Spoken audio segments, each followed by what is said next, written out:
नमस्कार.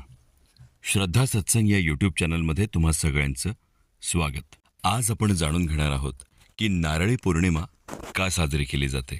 श्रावण महिना म्हणजे सण, उत्सव आणि निसर्गाच्या विविध रंगांची उधळण. श्रावणातल्या प्रत्येक सणाला एक अनोखा सांस्कृतिक आणि भावनिक पदर असतो. या श्रावणातल्या एका अत्यंत महत्त्वाच्या सणाबद्दल आज आपण सविस्तर जाणून घेणार आहोत. तो सण म्हणजे नारळी पौर्णिमा. आपल्या महाराष्ट्राच्या विशाल किनारपट्टीवर राहणाऱ्या कोळी बांधवांसाठी हा केवळ सण नाही, तर निसर्गाप्रती कृतज्ञता व्यक्त करण्याचा महाउत्सव आहे. समुद्राला नारळ अर्पण का केला जातो, यामागे कोणती पौराणिक आणि वैज्ञानिक कारणे आहेत, या दिवशीचा गोडधोड बेत काय असतो, हे सर्व आपण या व्हिडिओमध्ये समजून घेणार आहोत. मात्र व्हिडिओ तुम्हाला शेवटपर्यंत पाहावा लागेल.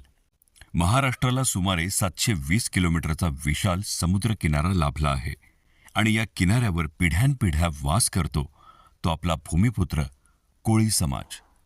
पावसाळ्यात विशेषतः आषाढ आणि श्रावणाच्या सुरुवातीला अरबी समुद्र अत्यंत खवळलेला असतो. मोठ्या लाटा, सोसाट्याचा वारा यामुळे मासेमारी पूर्णपणे बंद असते. या काळात कोळी बांधव समुद्रात जात नाहीत. ते आपल्या बोटींची डागडुजी करतात, जाळी दुरुस्त करतात. नारळी पौर्णिमेच्या दिवशी मान्सूनचा जोर ओसरू लागतो. वाऱ्याची दिशा बदलते आणि समुद्र शांत व्हायला लागतो. म्हणजेच कोळी बांधवांचा नवा मासेमारीचा हंगाम याच दिवसापासून सुरू होतो. त्यामुळे समुद्रात पुन्हा पाऊल ठेवण्यापूर्वी ते आपल्या पालनकर्त्या सागराची मनोभावे पूजा करतात. आता वळूयात या सणाच्या धार्मिक आणि पौराणिक पैलूकडे. आपल्या संस्कृतीत समुद्राला वरुणदेव मानले जाते. नारळी पौर्णिमेच्या दिवशी वरुणदेवाची विशेष पूजा केली जाते. या पूजेमागे भावना अशी असते, हे सागर राजा, वर्षभर आमच्या कुटुंबांचे रक्षण कर, वादळ वाऱ्यांपासून आम्हाला वाचव आणि आम्हाला भरघोस उपजीविका दे. आता समुद्राला नारळच का अर्पण केला जातो?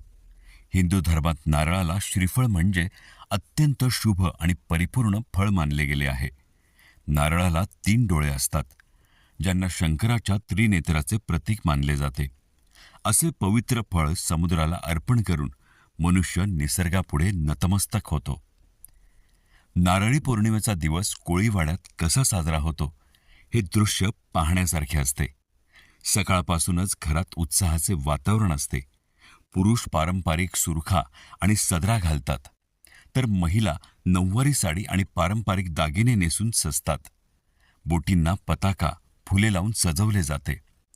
अनेक ठिकाणी प्रतिकात्मक म्हणून नारळाला सोन्याचा किंवा चांदीचा वर्ख लावला जातो, ज्याला सोन्याचा नारळ म्हणतात. सर्व समाज एकत्र येऊन वाजत गाजत पारंपरिक कोळी नृत्याच्या तालावर मिरवणूक काढत समुद्र किनाऱ्यावर एकत्र येतात आणि तिथे विधिवत मंत्रोच्चारात समुद्राची पूजा करून श्रीफळ अर्पण केले जाते. हा सोहळा डोळ्यांचे पारणे फेडणारा असतो. आता सण म्हटला की तोंडाला पाणी तर सुटणारच. गोड पदार्थ आलाच. नारळी पौर्णिमेचा मुख्य गोड पदार्थ म्हणजे अस्सल नारळी भात. सुगंधी बासमती तांदूळ, ताजा किसलेला ओला नारळ, गूळ किंवा साखर, साजूक तूप, लवंग, वेलची आणि केशर लावून बनवलेला हा भात अप्रतिम लागतो. याशिवाय नारळाच्या करंजा, नारळाच्या वड्या हा देखील खास बेत असतो. यामागे वैज्ञानिक दृष्टिकोन काय आहे, चला पाहूया. श्रावण महिन्यात निसर्गात ओला नारळ मुबलक प्रमाणात मिळतो. नारळामध्ये शरीराला ऊर्जा देणारे घटक असतात. तसेच इलेक्ट्रोलाइट्स आणि निरोगी फॅट्स असतात, जे पावसाळ्यातील बदलत्या वातावरणात प्रतिकारशक्ती वाढवण्यासाठी उपयुक्त ठरतात. मित्रांनो, श्रावण पौर्णिमेलाच आपण रक्षाबंधन सुद्धा साजरी करतो. एका बाजूला बहीण भावाच्या हातावर प्रेमाचे रक्षासूत्र बांधून संरक्षणाचे वचन घेते, तर दुसऱ्या बाजूला कोळी बांधव समुद्राला नारळ अर्पण करून निसर्गाकडून संरक्षणाचे आशीर्वाद घेतात. दोन्ही सणांचा मूळ गाभा एकच आहे, विश्वास, संरक्षण आणि कृतज्ञता. तर असा हा निसर्ग आणि माणसाच्या अतूट नात्यांचा सुंदर सण म्हणजे नारळी पौर्णिमा. आपल्यापैकी किती जणांनी कोळीवाड्यातील नारळी पौर्णिमेचा उत्साह प्रत्यक्ष पाहिलाय?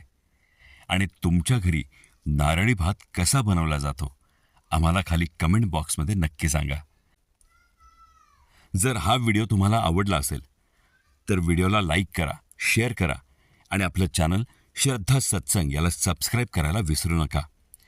तुम्हा सर्वांना नारळी पौर्णिमेच्या आणि रक्षाबंधनच्या मनापासून हार्दिक शुभेच्छा.